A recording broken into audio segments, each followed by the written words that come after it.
Coming to the Aaron Torres Podcast YouTube page. If you could do me a quick favor, see that little subscribe button at the bottom of your screen? Go ahead, click that subscribe button.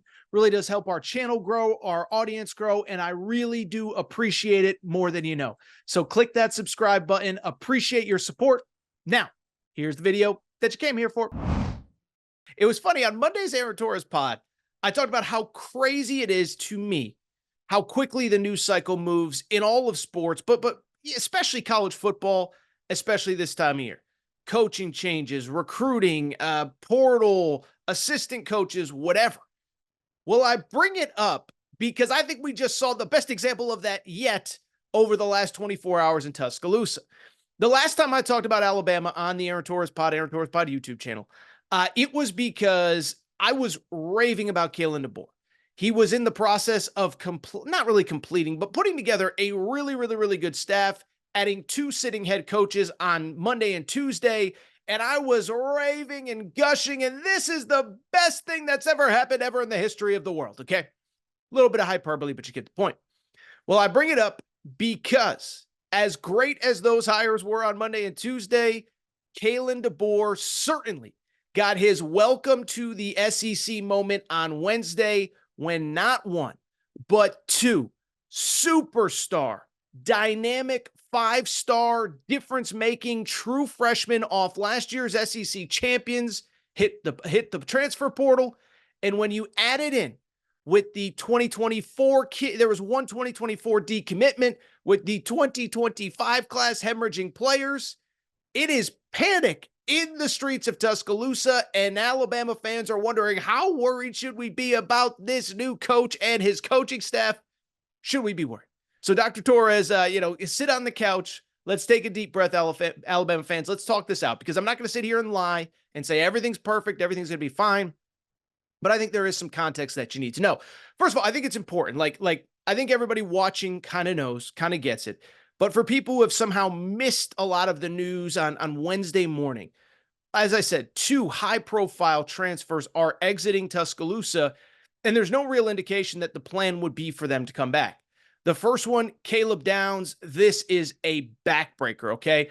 Now, this one had been speculated since Nick Saban retired about a week ago, but obviously he was, I think you could say quite literally, potentially maybe the best freshman that Nick Saban ever had, at least on the defensive side of the ball.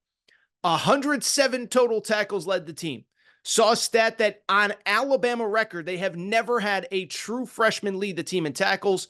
2 interceptions, a bunch of pass breakups, a bunch of TFLs. He was the guy that intercepted J.J. McCarthy's first pass of the game in the Rose Bowl. It was later overturned. But I bring it up because this kid was a second-team All-American as a freshman. Well, on Wednesday morning, after a lot of speculation, he has entered the transfer portal, and this had been speculated because, of course, Travaris Robinson, T-Rob, of course, who was with Alabama, goes to Georgia. And so now the heavy speculation is that this kid will go to Georgia. That one, as much as it hurt, really was something that people thought could potentially happen. Where it gets concerning, though, is that later on Wednesday morning, we got a second marquee player hit the transfer portal. That is Kadyn Proctor, last year the #1 offensive tackle in all of high school football. From Iowa, was committed to Iowa, at the last second flips to BAMA. And he came in, and listen, he wasn't perfect, true freshman starting in the SEC. But he got better as the year went on. He started basically every single game this year, and he was really a building block for this team going forward. Well, on Wednesday morning, he, like Caleb Downs, entered the transfer portal. And by the way, it's worth noting, this is just a string of bad news in the 2023 recruiting classes, if you want to include guys that just finished their freshman year. I should mention that the top recruit in 2024, Ryan Williams, who was not going to sign until February, he decommitted. Now, he was on campus this week to meet with Kadyn Proctor, but he's also planning to take visits to Texas, to Auburn, to LSU. And that 2025 class is just hemorrhaging talent, as here are the names that you need to know there. 5-star wide receiver Jamie French has decommitted. 4-star offensive lineman Mason Short has decommitted. 4-star edge Zion Grady decommitted on Wednesday morning. And oh, by the way, how about this? 2025 edge Javion Hilson, a 4-star, not only decommitted, he flipped to Florida State. I don't know why in 2025 you need to flip and immediately announce a new commitment, but 4 marquee players in the 2025 class, 2 marquee transfers, and of course, a decommitment in 2024. It's chaos in the streets, and the question becomes, how concerned should Bama fans be? Well, I think all this needs context. First of all, let's set aside the 2025 stuff, right? If you are a kid still in your junior year, you should decommit. If that was my son, I would tell him decommit. Take a deep breath, meet with the new coaching staff, take some visits. You have plenty of time to make a decision. So I'm not going to freak out about that. And I will say, as a lot of people do like to say this time of year, this is the new reality of college football, which we will get into in a minute. Now, it is interesting to see Bama fans dealing with this for the first time, because this is something that everybody deals with every single offseason. But let's also call a spade here. It is important to note, as much as everyone deals with this, it's very rare that you see players of this caliber entering the portal, right? Like it's one thing to lose a 5-star that wasn't playing or a 5-star that was projected to play next year. But when you have 2 marquee guys in the lineup playing meaningful snaps and they still decide to enter the portal, that is just crushing. Now, to be clear, we on this show don't blame any individual kid for making the decision that is best for them. Caleb Downs, obviously the speculation is he has a relationship with Travaris Robinson. I know if you're a Bama fan, that really sucks. But if that's the guy that he's comfortable with, if he's a big part of the reason that he went to Bama, we will find out. It's tough. Those relationships in recruiting are real. He came to play for T-Rob. He came to play for Nick Saban. Neither of them is there anymore. He's allowed to make his decision. And Kadyn Proctor is much the same. You know, the early speculation is he's going to go back to Big Ten country, that Iowa could be a favorite there. I think he'd be crazy, just my opinion, but he's allowed to do what he wants. But listen, this is the new reality of college football, and Bama has largely been able to avoid this. But what I would also say, and I do think this is important, I do think that, again, we just really haven't seen players of this caliber enter the portal. And so to me, I don't think it's an indictment on Kalen DeBoer. I don't think he's the worst coach that's ever walked the face of the earth. I don't think he's the worst recruiter that's ever walked the face of the earth. But what I do think is this goes back to something that I talked about when the Texas A&M job opened. If you remember, the day Jimbo Fisher was hired, I coined this term. I said in college football, we used to always talk about the 5-year plan. What is it going to look like when I get my guys in and my system in place and my blah, blah, blah, whatever.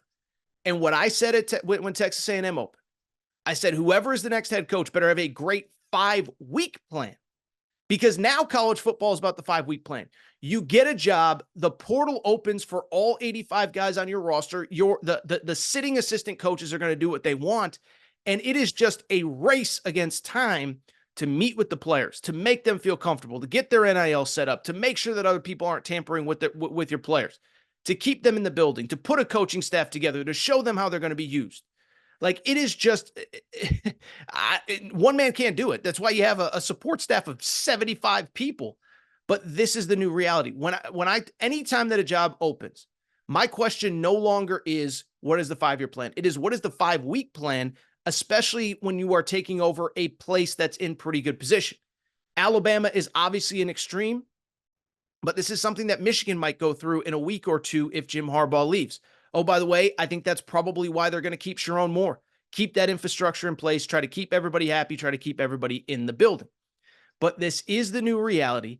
And I like two things concurrently can be true. I don't think a kid should be at a place that he doesn't want to be, especially if he recruited to a staff. He was recruited to play for a staff that's no longer there. But I also do feel bad for the incoming coaches. And in a lot of cases, I do feel bad for these kids because they are pulled in so many different directions. You now have agents in there. Well, this guy's promising you this. Well, this school's promising you that. Well, you could go there and do this and this and this. By the way, it's not just the high-end players. It's those middle tier guys that were on the fringes of maybe starting, but you could go here and start right away. It's not just a Caleb Downs. It's not just a Kadyn Proctor. It's even somebody like an Isaiah Bond, who it's like, yeah, you can go there, but you know, new system, Is Jalen Milroe the perfect quarterback for you? Texas needs a guy right now. Let's go make that happen. So you have agents in their ear, family in their ear, parents in their ear. Not everybody. And a lot of families are good at keeping that noise out, but a lot of times it's impossible for that noise not to get to these players. So it's tough, it's crushing, whatever. The only saving grace I would say for Alabama, well, two things. One, there's no guarantee that all these kids are going to transfer. Just because you enter your name in the portal doesn't mean that you're leaving. Now, I do think in this case, it probably does mean that these guys are leaving. I saw Pete Nakos from On3 basically say he has not heard any indication that Caleb Downs would actually seriously consider returning, which is a bummer, obviously.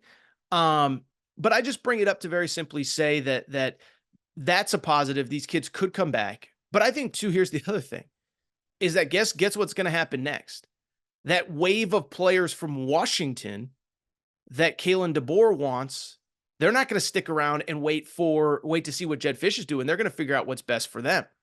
So the question becomes, Jabbar Muhammad, who was a all Pac-12 cornerback. He's in the portal. He's from Texas. It's down to Texas and Bama. Can go to his home state, can go play for his coach and Kalen DeBoer. That elite, I think he was the center from Washington's Joe Moore award-winning team. He was all Pac-12 first team. He's in the portal. I think most people believe he is going to end up at Bama as well. So it's the new reality. It sucks. These players, you can't hide it. Like this is, as much like the players that Alabama's losing, it is really, really, really tough. And this is Kalen DeBoer's welcome to the SEC moment. The only saving grace, like I said, you're going to get good players to stay. You're going to get good players from Washington. The other thing, too, and I know I'm rambling, but I'm just trying to get all my thoughts out as this is happening in real time. The other thing, too, that is worth noting, like everyone has gone through this, even in just this offseason. Like as somebody who covers this on a day-to-day basis, there was a moment of panic at Ohio State. And then it all kind of figured itself out. And then there was a moment of panic at Georgia early in the portal, 18 players leaving. Then it all sort of figured itself out. Florida State, they missed the bowl game. Guys are entering the portal. Guys are leaving. Guys are declaring for the draft. Then it all calmed down. Florida, remember them on National Signing Day. They're losing recruits. And it all calmed down. And so if you're an Alabama fan, it sucks. I'm not going to pretend like this is no big deal. It means nothing. Some people don't want to have a strong opinion in this business and they'll just say, oh, it's everybody deals with this. No, nobody's ever dealt with multiple freshman All-Americans entering the portal after a freshman year that I'm aware of that want to be retained. But I'll tell you what, Kalen DeBoer, it's time to get to work. Listen, man, I've had your back. I think you're going to be great. But I also said, this is the most talented roster you will ever have, or you have had at least to this point in your career. It's time to get to work. Well, Kalen DeBoer, welcome to the SEC, and it is indeed time to get to work. If you enjoyed this video, do me a quick favor. Make sure to subscribe to the Aaron Torres Pod YouTube channel. New videos, new clips, new episodes every single day. And based on how we're going, I don't think we're slowing down on college football anytime soon. So make sure to subscribe, and we'll be back soon.